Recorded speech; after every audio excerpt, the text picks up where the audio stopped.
You could feel it in the air of the studio corridor, that quiet electricity that shows up when history is about to walk out under the lights. Sandra Bullock smoothed the sleeves of her black jacket, pretending she didn't notice her hands were shaking. She had done 1,000 interviews, walked 1,000 red carpets, smiled through questions that cut deeper than people realized. But something about this night felt different. Maybe it was the way the floor vibrated faintly under her boots with every laugh from the audience. Maybe it was the way the producer had said, "Just have fun, Sandra. It's going to be special," and then avoided eye contact. Or maybe it was that single name she had seen just once on the call sheet, scribbled in pencil and half, erased, as if someone had changed their mind at the last second. Keanu. Inside her dressing room, the laughter from the stage sounded muffled, like it was trapped behind a wall of memories. She sat in front of the mirror, the lights framing her reflection in a perfect halo that felt like a lie.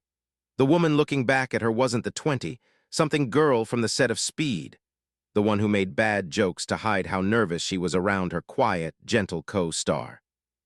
This woman had lost people, raised children, survived headlines, and learned that sometimes the bravest thing you can do is keep showing up with your heart still open. But tonight, that heart felt exposed in a way she hadn't expected. "5 minutes, Sandra," a voice called through the door. It was soft, respectful, the way people spoke to her now, with a mix of admiration and careful distance. She smiled automatically, the movie star smile, the one that never quite reached her eyes unless she forced it there. "Thanks, honey," she answered, her voice steady, warm, kind out of habit. As the footsteps faded, silence rushed back in. She glanced down at her hands, at the little scars only she knew the stories behind, and thought of him again. Keanu. It still felt strange, even in her own mind, to say his name after so many years, as if she'd seen him just last week. They had always been careful with each other, she remembered. Careful with their words, their glances, with that invisible line between friendship and something that might ruin everything if it went too far. On set all those years ago, they'd shared jokes, long silences, and 1,000 unspoken things. He'd bring her coffee without making a big deal out of it. She'd slip him a note on a bad day, just a silly doodle or a quote, anything to make him smile. There was a tenderness there, quiet and unannounced, that never made the tabloids. The world only saw chemistry on screen. She had seen the person who always held the door, always listened, always made room for other people's pain, even when his own was too heavy to name. Now, sitting under the harsh bulbs of the mirror, she asked herself a question she hadn't let in fully until tonight. If he really was out there, behind the curtains, what exactly was she afraid of? Not of rumors, she'd lived through those. Not of the cameras, they were practically background noise now. What terrified her was the idea that after everything they had both survived, after all the years of silent, careful distance, she might look into his eyes under those bright studio lights and find nothing familiar left, that the kindness she remembered, the simple, grounding presence, would feel like a stranger's. Or worse, that she might feel everything she had carefully buried come rushing back all at once. She pushed a breath out through her nose and forced herself to straighten. This was the part of her life people never really saw, the tiny battles in the quiet moments before the big ones. Every time she smiled in public, it came after these private negotiations with fear, doubt, and the part of her that still felt like a clumsy, insecure girl on her first set. On the small table beside her was a handwritten note her daughter had slipped into her bag. "Be you. That's enough." Sandra touched it with 2 fingers, her throat tightening. She had spent her whole career trying to be enough for everyone else, the audience, the studios, the family she loved. Tonight, suddenly, being enough felt like standing in front of one man she'd always respected and seeing if he still recognized the person she'd become. A soft knock interrupted her thoughts, gentler this time, followed by a familiar voice peeking through the door. Jimmy Fallon stepped in halfway, his expression bright but edged with something more careful than his usual playful energy. "Hey, you good?" he asked, eyes searching her face in that way people do when they know there's more going on than you're saying. Sandra gave him that practiced smile, but there was real warmth in it, too. Jimmy hesitated, then closed the door behind him, dropping his voice. "So, quick thing. We can keep it a surprise for the crowd, but I wanted to be sure you're okay with it.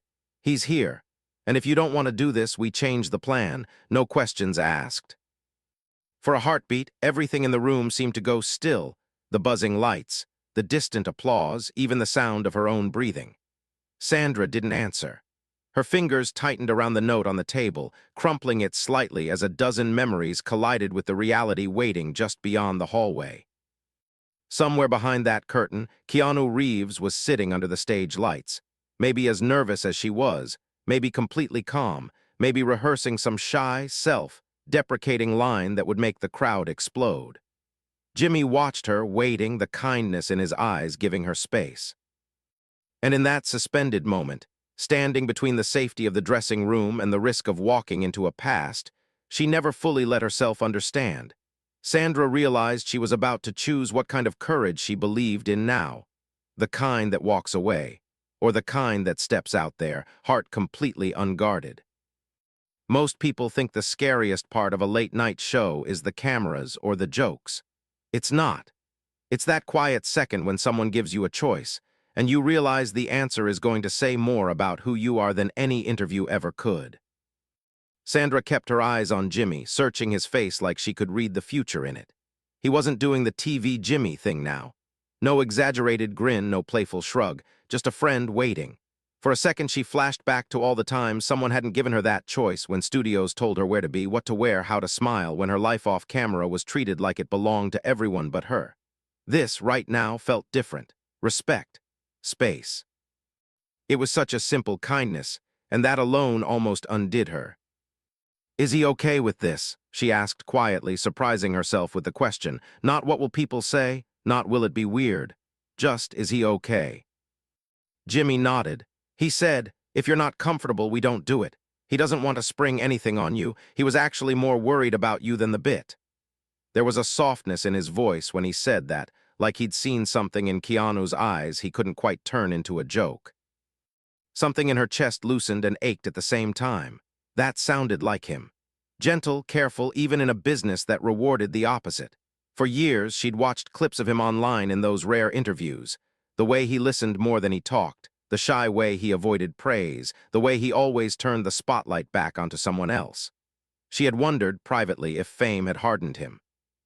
But every time, there it was again. That same quiet kindness she remembered from the bus set, just older now, worn at the edges by grief and time. "What are they expecting?" she asked, her voice barely above a whisper. "Like some big reunion moment, teasing, memes for the next 24 hours. She tried to make it light, but the joke landed crooked. Jimmy exhaled, his shoulders dropping. "They're expecting Sandra Bullock and Keanu Reeves on a couch. That's already a moment, but what we do with it, that's up to you. I can keep it goofy. I can keep it safe. Or if you want, we can let it be real." He held her gaze for a beat. Real is scarier, but it's also the thing people remember. She looked down at the note from her daughter, still crumpled in her hand. "Be you, that's enough." Real, the word made her stomach flip. Real meant admitting things she'd laughed off before. Real meant looking at a man she'd once maybe, almost, sort of loved, or could have loved if life hadn't been so complicated, and acknowledging all the maybes hanging between them. Her first instinct was the same one that had gotten her through decades of red carpets and press tour. Protect, deflect, control the narrative before it controls you. Laugh, make a joke, keep it light. Don't let them see too much. But another voice, quieter and stubborn, rose up under that. The one that had gotten louder in recent years, after losses and goodbyes, after nights when she'd cried on the kitchen floor and realized how little the headlines mattered in the end. "You've survived worse than honesty," that voice reminded her. "You've walked through fire already. What's a couch and a conversation compared to that?" She lifted her eyes. "Okay," she said finally, the word tasting both terrifying and right. "Let's do it," but her throat tightened. "If it gets weird, I'm looking at you and you're bailing me out, deal."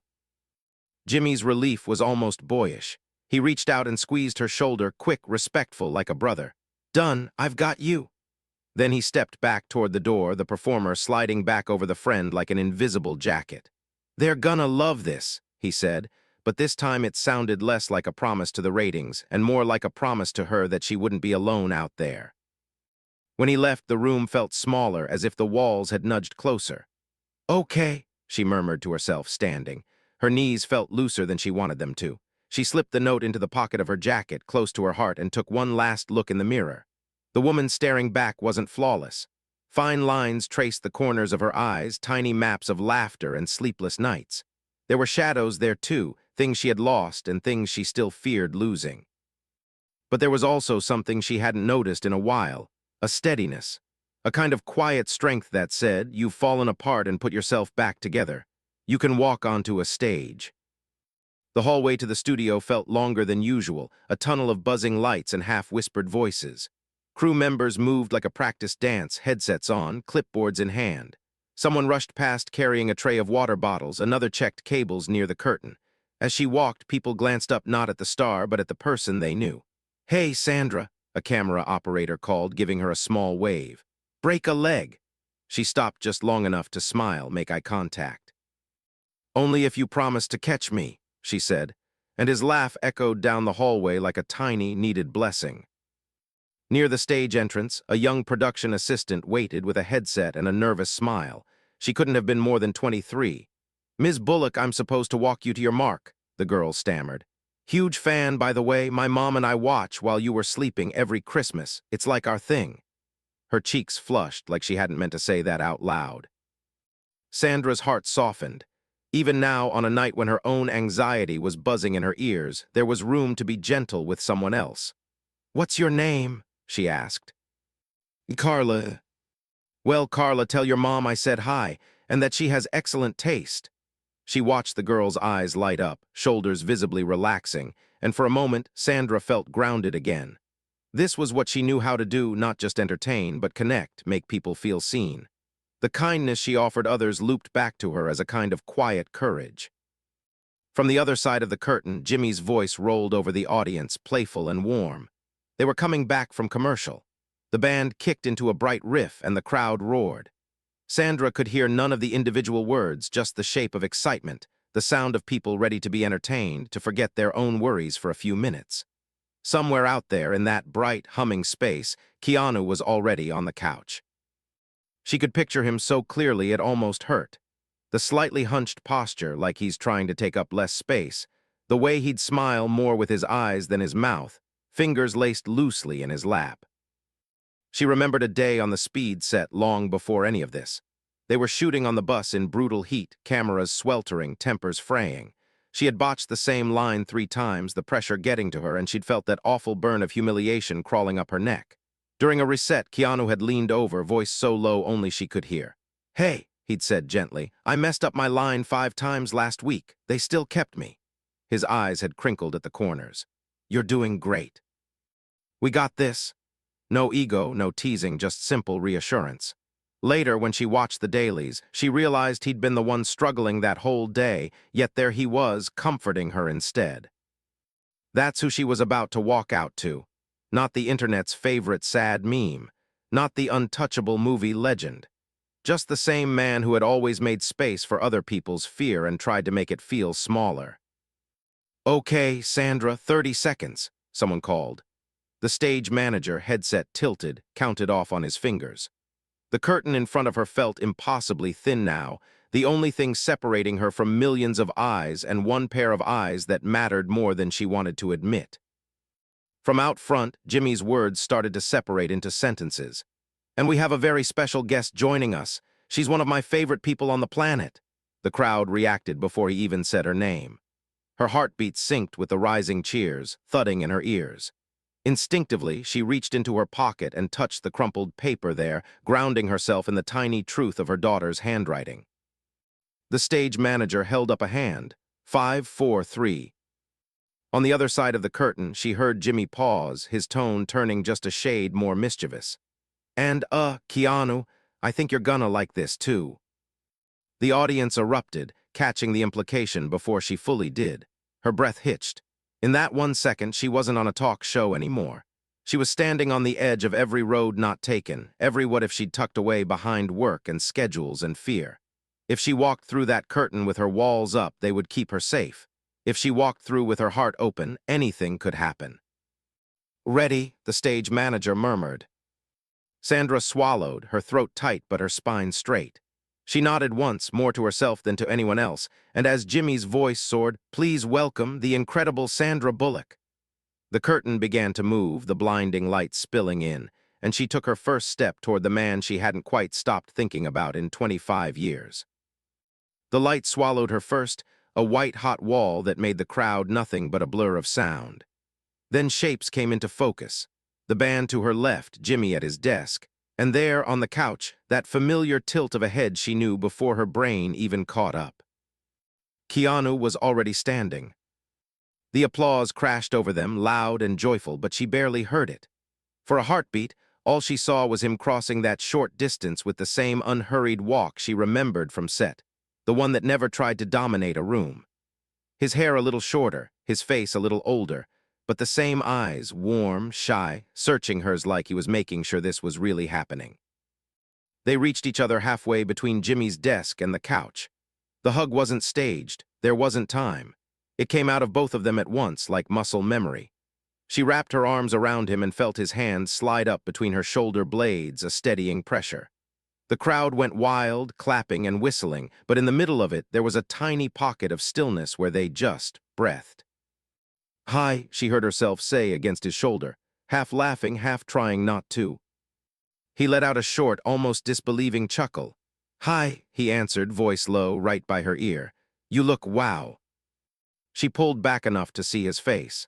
Close up, she could see the years written there, not in a way that made her sad, but in a way that made everything inside her soften. They hadn't been preserved in glass. They'd both lived. You could see it on them.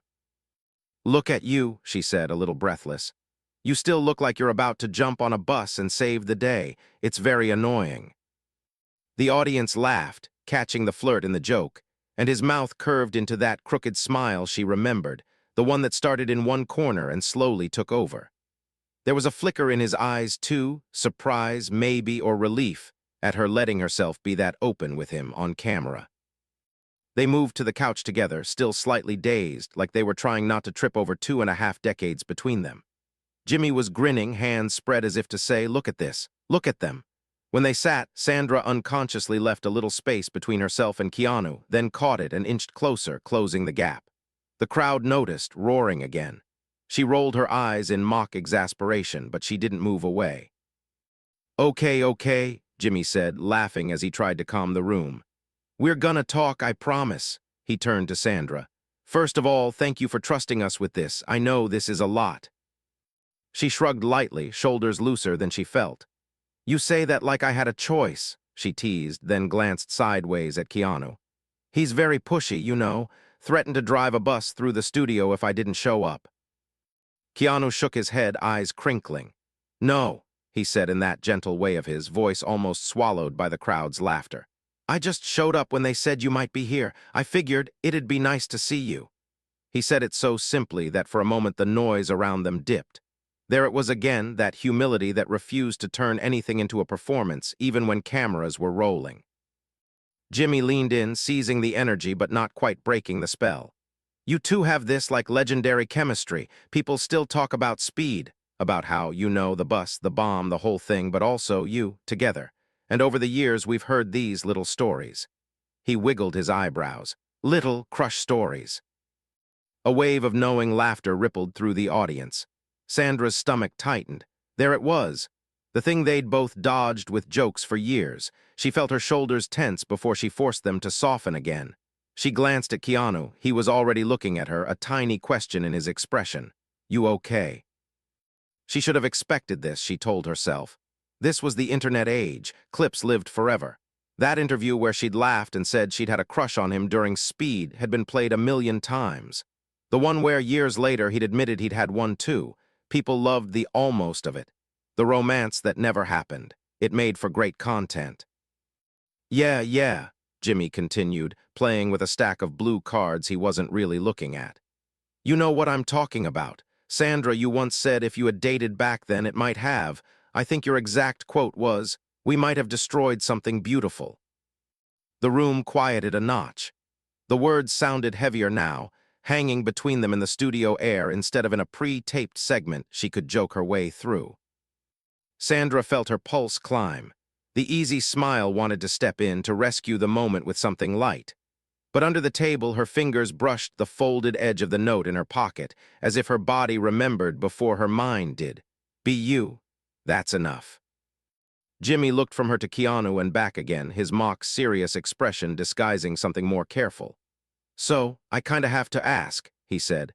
"You're both here, you've both said these things, you've both gone through a lot since then. If you knew back on that bus what you know now about life, would you have done anything differently with each other?" The room went so still that even the band seemed to lean in. Keanu's eyes met hers, searching, wide open in front of millions of people. Somewhere in the crowd, a nervous laugh started and died. Sandra felt the moment tipping toward something she couldn't take back. For the first time since she'd walked out under the lights, she wasn't sure if she was more afraid of what she might say or what she might not say. Her instinct was to dodge, to make a joke about insurance policies and buses and how dating a co-star was a terrible idea unless you wanted tabloids for breakfast. The lines formed easily in the back of her mind, polished by years of practice. But when she looked at him, really looked, they dissolved. Keanu lifted his shoulders in a small, almost apologetic shrug, as if to say, "We can skip it. We don't have to." The kindness in that gesture, him offering her an escape from a question everyone wanted answered, almost broke something loose inside her. She inhaled slowly, feeling the breath scrape a path through her chest. "You know," she began, surprising even herself with the steadiness of her voice, "the thing about what-ifs is they can eat you alive if you let them." She glanced at Jimmy briefly, then turned back to Keanu. "Back then, I was scared of a lot of things, of messing up, of being seen, of wanting something I couldn't control." The audience listened, the energy shifting from gossipy curiosity to something more hushed. "I had a crush," she said simply, the word landing softer than it had in all the clipped, edited interviews. "A real one, not a for the cameras one, and I was also very, very aware that he was this kind, decent person in a world that can chew kindness up." She nodded slightly toward Keanu. "I didn't want to be the reason his life got messier, or mine." Keanu's mouth pressed into a line that was half smile, half something more fragile. "I had a crush too," he said, eyes locked on hers like there was no one else in the room. "I was terrified of it." A small ripple of laughter moved through the crowd at the idea of Keanu Reeves being terrified of anything, but he didn't look away. "You were funny and smart, and you listened. You listened to the crew, to the extras, to everyone. And I thought if we try to turn this into something and it breaks, we might lose." That. Sandra felt heat rising behind her eyes. He wasn't just playing to the audience. He was telling the same truth she'd carried all these years in his own unvarnished way. Jimmy leaned back, letting the moment breathe. "So you both had this giant unspoken crush," he said, softer now, "and you both didn't say anything to protect each other." Keanu's laugh was short, self-deprecating. "Or because we were really bad at talking," he admitted. "I was shy, still am. I think I figured if she wanted me to know, she'd tell me, and if she didn't, I'd just be her friend, which was already more than I thought I deserved." That last sentence hung there, heavier than the others. More than I thought I deserved. It exposed a piece of him the internet loved to speculate about but rarely saw in his own words. The quiet belief that he shouldn't ask for too much. Without thinking, Sandra reached over and touched his arm, fingers curling just slightly into the fabric of his sleeve. "You deserved kindness," she said firmly. "You always did, you just didn't always believe it." The audience murmured, a sound that was equal parts awe and something like protectiveness. People weren't just watching a flirtatious reunion anymore. They were watching two people carefully dismantle the myths about themselves. Jimmy cleared his throat, choosing his next move carefully. "Can I ask something?" he said. "You don't have to answer, but if you two had gone for it back then, if you'd actually dated, do you think it would have worked, or was the timing just impossible?" Sandra let the question sit for a moment. Images flashed in her mind, the chaos of that era, the whirlwind of sudden fame, the long nights on location, the loneliness of hotel rooms, the way she'd filled the silence by overworking, overthinking over everything. She remembered standing in a trailer once, watching him from a window as he laughed with a grip about motorcycles, and thinking, if I go there, I'm not coming back the same. "I think," she said slowly, choosing each word like she was stepping on stones across a river, "we would have tried really hard to be perfect for each other, and we would have failed, because nobody's perfect. And back then I didn't know how to fail safely. I only knew how to disappear." Keanu shifted slightly toward her, his expression soft, open. "I might have disappeared too," he said, voice almost a whisper. "I was good at that." She met his gaze, and there it was, the shared understanding of all the times life had knocked them down, the losses that had carved new shapes into their hearts, the ways they had both vanished into work or solitude instead of reaching for a hand. "But," she added, a small, brave smile edging onto her face, "I also think there's a universe where we were braver earlier, where we sat on some ugly rental couch after a long day and I just said it. 'I like you, I'm scared, don't let me run.'" She laughed softly at the image. "And in that universe, maybe we burned out fast, or maybe we figured it out, I don't know." Jimmy leaned forward. "Do you ever wish you could go back, change that?" Sandra looked down at their hands. At some point, his fingers had found her wrist, resting there lightly, thumb tracing an absent-minded circle on her skin. It was subtle, almost hidden from the cameras, but she felt every degree of contact. "Sometimes," she admitted, "in the middle of the night when the house is quiet and I'm thinking about all the choices I made. But then," she looked back up, eyes shining now, not from performance, but from the weight of everything she'd lived. "I look at my kids, I think about the people I met because things went the way they did, the lessons I learned from the heartbreaks I chose and the ones I didn't, and I think maybe the point isn't to fix the past, maybe it's just to be braver now." The crowd broke into applause, not the wild, whistling kind, but the kind that starts slow and grows, like people recognizing a truth in themselves too. Jimmy smiled, genuinely moved. "So, are you being braver now?" he asked gently. Sandra turned to Keanu fully, shoulders squared, fear dancing with some new kind of courage in her chest. "Yeah," she said, "I think I am."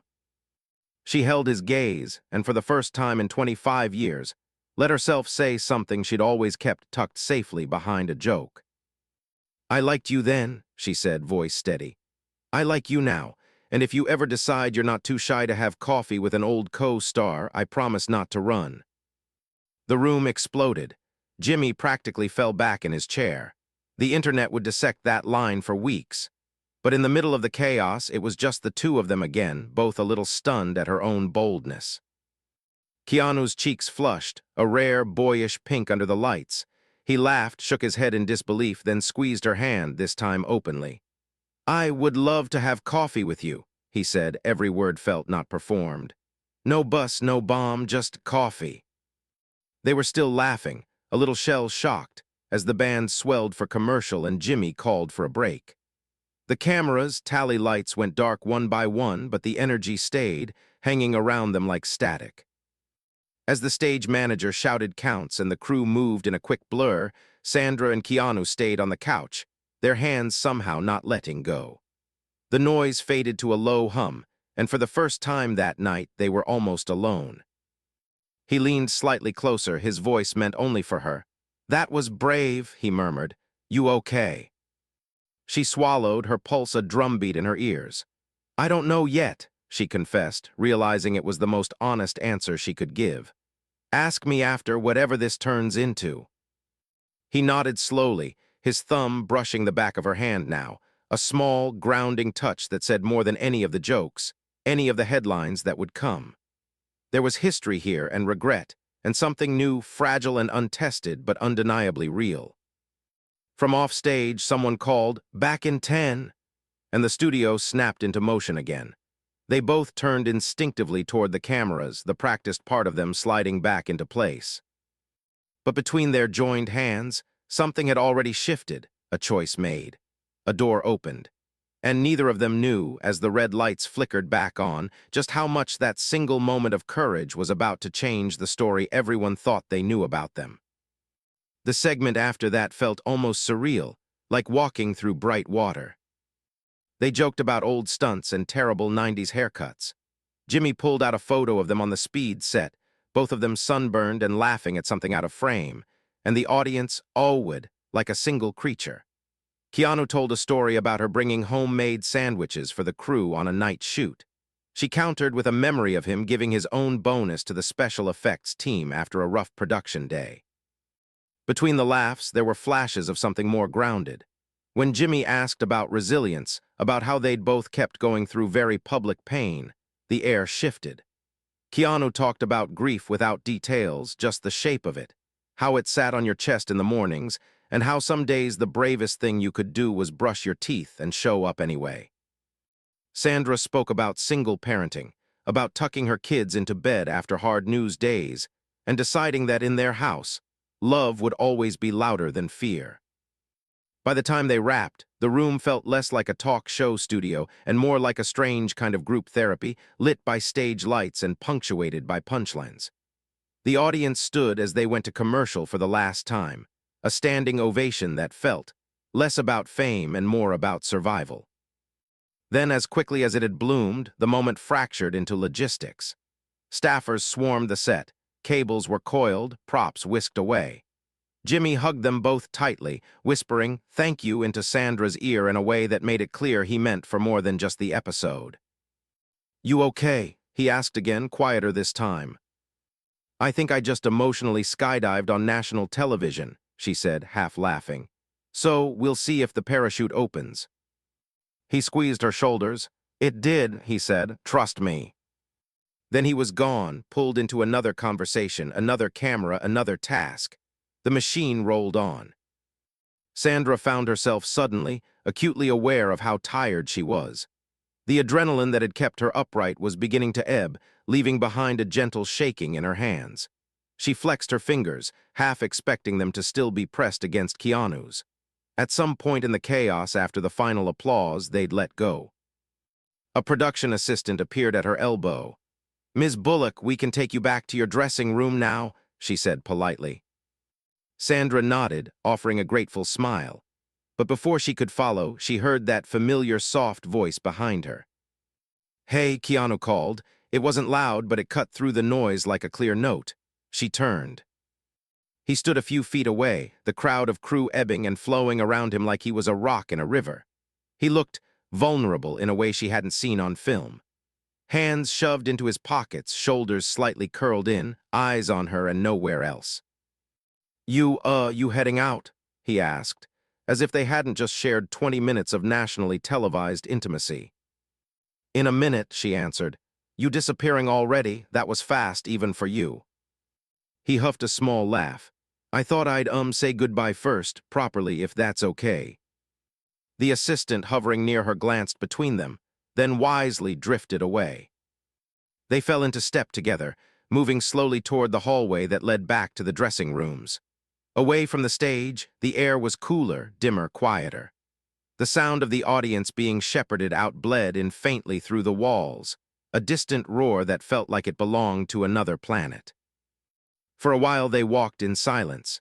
It wasn't uncomfortable, exactly, but it was full, packed with all the things they both knew they probably should say and didn't quite know how to start. Sandra broke first. "You know they're going to slice that coffee line into a million little clips, right?" she said, wry.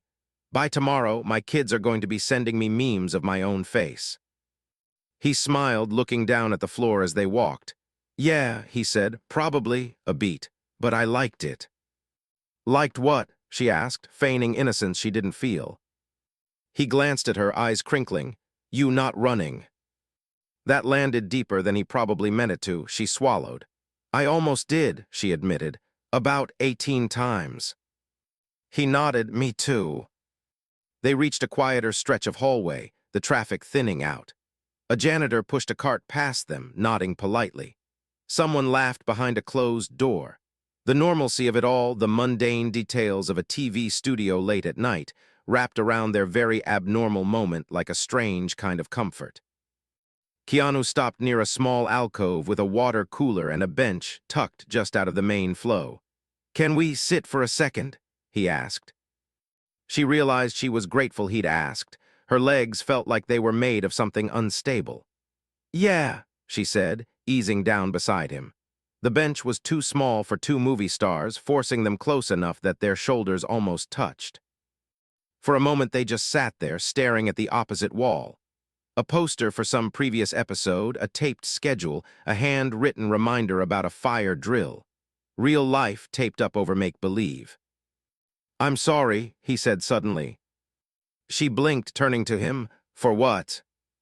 He kept his gaze forward.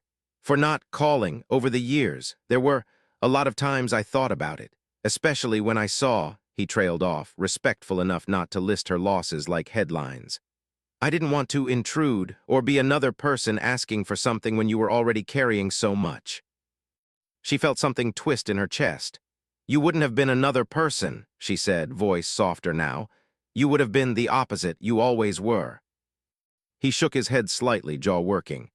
I didn't know that, he said. I just knew I was sad and tired, and when I'm like that, I go quiet, I disappear. It's not personal, it's just how I cope. She watched him as he admitted that, the rawness in it. How many people expected him to be a symbol instead of a person, the sad Keanu meme, the tragically cool loner. But this was just a man who went quiet when he hurt, like a wounded animal slipping into the trees. I get it, she said. I disappear too, into work, into being a mom, into fixing things or trying to. She let out a breathy laugh. Maybe that's why we never worked it out back then, two professional disappearers. He smiled at that, small but real.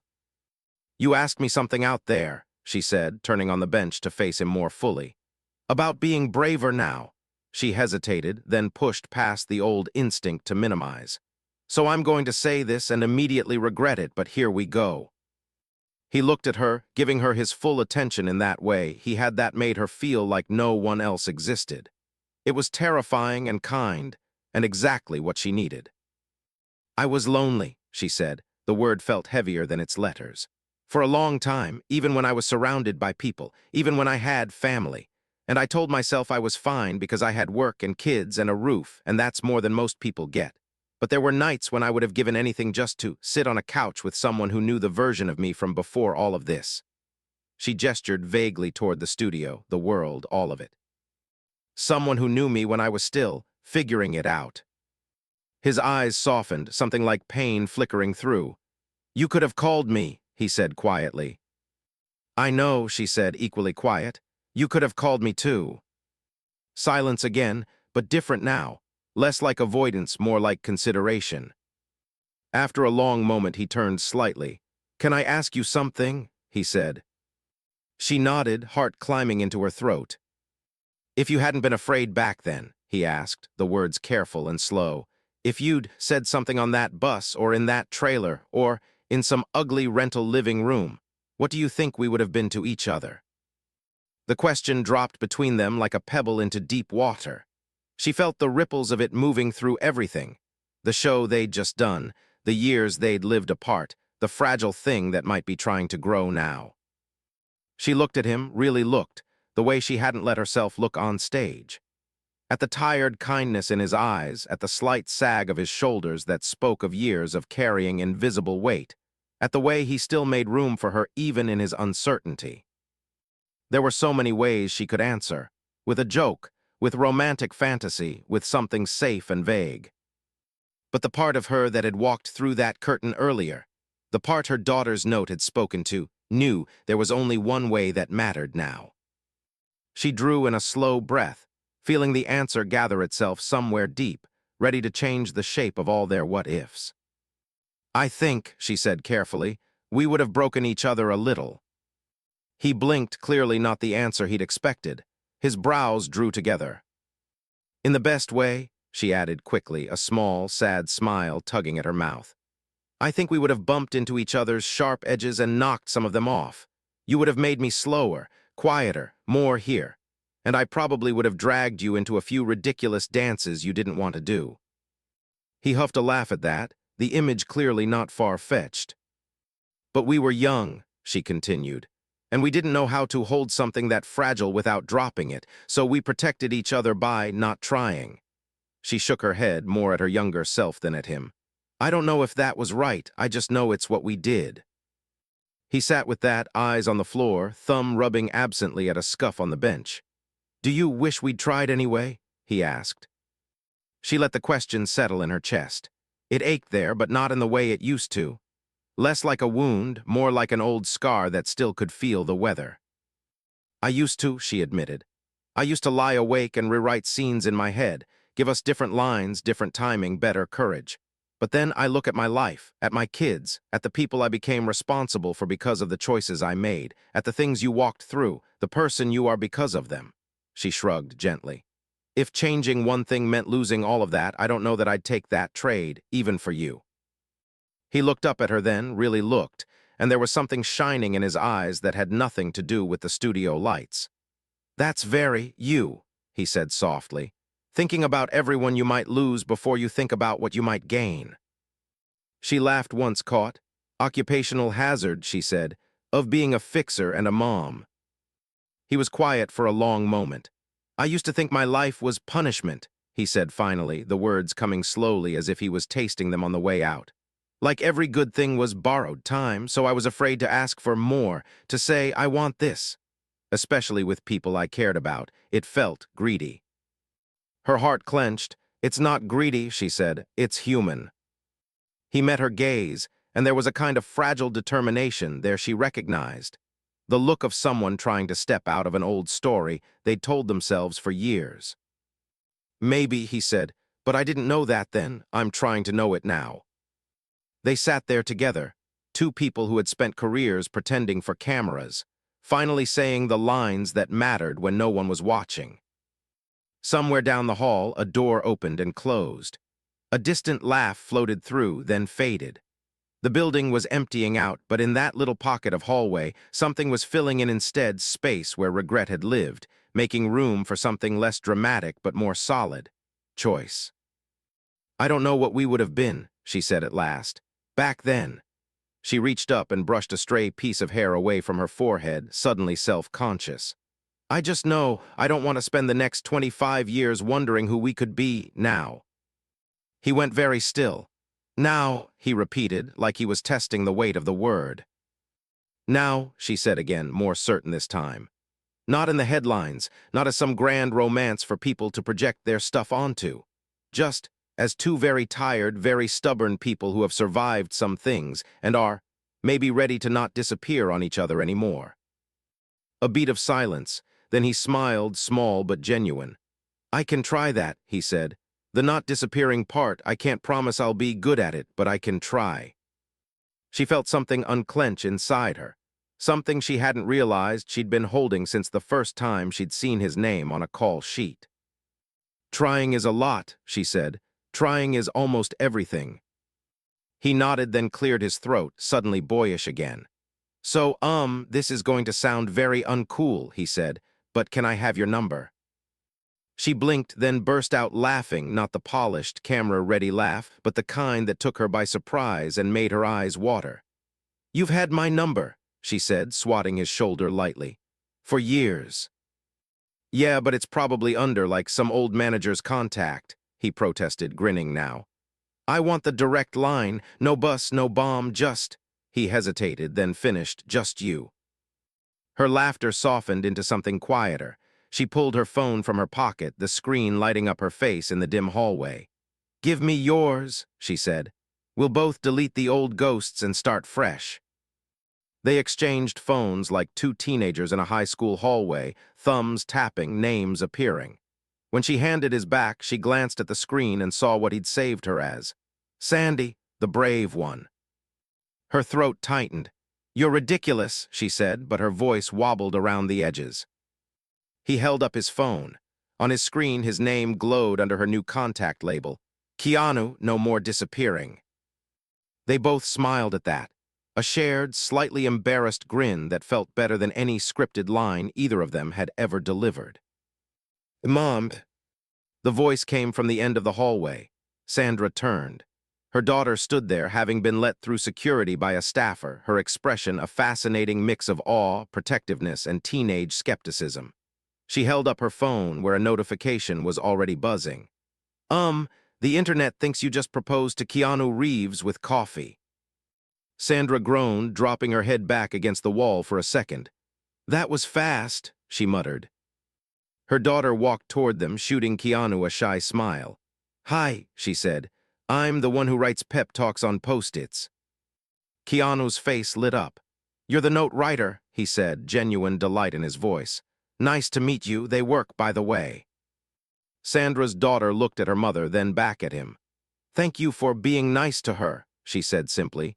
She pretends she's not scared of anything, she's a terrible liar. Heat pricked behind Sandra's eyes again for what felt like the 10th time that night. She placed a hand over her heart in mock offense. Wow, betrayed by my own child. Her daughter just smirked, then grew serious. You looked happy, she told her mom. On stage, scared but happy, different, like you weren't playing a character. Sandra swallowed, her gaze flicking briefly to Keanu and back. Yeah, she said quietly. I think I was. Her daughter nodded like that was all she needed to know, then turned to Keanu again. So, she said, folding her arms. Are you coming to dinner or what? Because if the internet is going to blow up my phone about you two anyway, I'm at least getting dessert out of this. He laughed, surprised and delighted. I would like that, he said, looking at Sandra for confirmation. Sandra held his gaze, the question hanging there between them. Are we really doing this? Being brave when the cameras are off, too. She thought of all the years she'd spent protecting herself from exactly this kind of risk. Of the walls she'd built, tall and clean and impressive. Of the nights they'd kept the loneliness out, and the mornings they'd also kept out possibility. Then she thought of her daughter's note, folded against her heart right now. Be you, that's enough. She exhaled slow. Yeah, she said, feeling the words settle into place like it belonged there. Come to dinner, meet the chaos. His smile was soft and wide and a little stunned. I'd be honored, he said. They stood. As they started down the hallway, her daughter between them, chattering about which memes were already trending, Sandra felt her phone buzz in her hand. A notification from some news site, no doubt, screaming about the flirt heard round the world. She ignored it. Later that night, after the restaurant, after the laughter, after watching Keanu patiently listen to her son explain a video game for far too long, she sat in her quiet kitchen. The kids were in bed. The dishes were done. The house hummed with the low, comforting sounds of home. Her phone buzzed again, a message this time. Keanu, home safe. Tonight meant a lot. Proud of you. She stared at the words for a long moment, feeling them land somewhere deep that had been hungry for exactly that kind of simple, unshowy care. Her fingers hovered over the keyboard. She could keep it light. A joke, a callback to the bus. The old habits tugged at her. Instead, she typed, Sandra, no more disappearing. Even when it's hard. Deal. The 3 little dots appeared almost immediately. Keanu. Deal. She set the phone down next to her daughter's note, edges crinkled now from being carried all day. Be you, that's enough. For the first time in a long time, she believed it a little. Not because a man she'd once had a crush on might finally have coffee with her. Not because the internet was buzzing with their faces. But because she had walked through fear with her heart open, told the truth when it would have been easier to hide, and chosen connection over regret. Outside, the city moved on, cars and sirens and distant laughter. Inside, in the small, ordinary quiet of her kitchen, Sandra Bullock exhaled, feeling something settle in her bones that had nothing to do with fame and everything to do with being human. Kindness, courage, humility, resilience. Messy, imperfect, still learning, but here. She reached for her phone again, not to check the headlines, but to add one more word to Keanu's contact name. She typed it in, smiling to herself. Keanu, no more disappearing, friend. Then she turned off the light, pocketed the note, and walked toward tomorrow, not with all the answers, but with one true, fragile, brave thing. The knowledge that sometimes the real story doesn't happen under the studio lights at all. It happens after, in the quiet, when you finally decide to stop running and let yourself be seen.